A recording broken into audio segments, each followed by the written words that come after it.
छत्रपती शिवाजी संग्रहालयामध्ये येणाऱ्या 19 तारखेला जी छत्रपती शिवाजी महाराजांची लंडनच्या म्युझियममधनं वाघनकं आपल्या शाहूनगरीमध्ये येत आहेत त्या वाघनकांच्या स्वागताची आणि ती लोकांच्या दर्शनासाठी जी या संग्रहालयामध्ये ठेवली जाणार आहे त्या सगळ्या व्यवस्थेची मी आणि आमचे सहकारी आमदार श्रीमंत छत्रपती शिवेंद्रसिंहराजे भोसले, आमदार जयकुमार गोरे आम्ही सगळ्यांनी जिल्हाधिकाऱ्यांच्या बरोबर, एसपीच्या बरोबर, शिवमच्या बरोबर आम्ही पाहणी केलेली आहे। एक दिमागदार आणि शाही हा स्वागताचा सोहळा व्हावा या दृष्टीने आम्ही आज प्रशासनाची बैठक सुद्धा घेतली।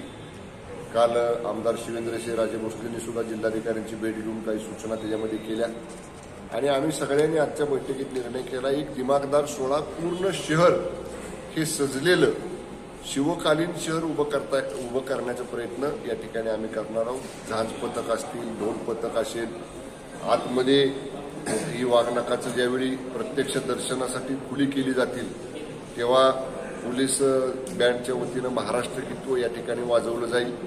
एक चांगला दिमागदार बाहेर ढोल ताशे, लेझिम पथकं, झांज पथकं म्हणजे एक ऐतिहासिक वातावरण निर्माण इथं या ठिकाणी करण्याचा आमचा प्रयत्न आहे। 7 महिने या वास्तूमध्ये ही वाघनकं जिल्हावासियांना, पश्चिम महाराष्ट्रातल्या लोकांना दर्शनासाठी ठेवली जाणार आहेत। सुरक्षा व्यवस्था अत्यंत कडक आहे, सेन्सॉर्स वगैरे लावलेले ते मी स्वतः बघितलं, मला एसपीने त्याची सगळ्याची माहिती दिली। ज्या ठिकाणी वाघनकं ठेवली जाणार आहेत ते बुलेट प्रूफ कवच सुद्धा या ठिकाणी आपण केलेले ते सुद्धा आम्ही सगळ्यांनी पाहिलं। टेम्परेचर त्याचं जे काही कंट्रोल केलं जातं ते टेम्परेचर कंट्रोल करणारी यंत्रणा सुद्धा आम्ही पाहिली आणि ते इथं जसं मशीन बसवलंय त्याचं ते टेम्परेचर त्यांनी दिलेल्या पॅरामीटरमध्ये आहे का हे लंडनला तिकडं ते कळलं जातं। अशा पद्धतीची आधुनिक सिस्टीम आपण या ठिकाणी बसवलेली आहे। खूप प्रयत्नातनं माननीय शिंदे साहेबांच्या नेतृत्वाखालच्या सरकारने ही वाघनकं आपल्या महाराष्ट्रामध्ये आणण्यासाठी प्रयत्न केले होते आणि त्याला यश मिळालेलं आहे। सरकारने ही वाघनकं आपल्या महाराष्ट्रामध्ये आणण्यासाठी प्रयत्न केले होते आणि त्याला यश मिळालेलं आहे।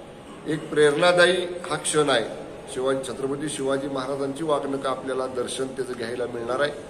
पश्चिम महाराष्ट्रवासियांना, सातारा शहरवासियांना, जिल्हावासियांना एक चांगली सुवर्ण संधी मिळालेली आहे आणि तो सोहळा सुद्धा दिमागदार करण्याचा, शाही करण्याचा आमचा सगळ्यांचा मानस आहे। जिल्हावासियांनी 7 महिन्यात शांततेत आणि व्यवस्थित शिस्तबद्ध पद्धतीनं या वाघनकाचं दर्शन घेण्यात जास्तीत जास्त जिल्हावासियांनी लाभ घ्यावा।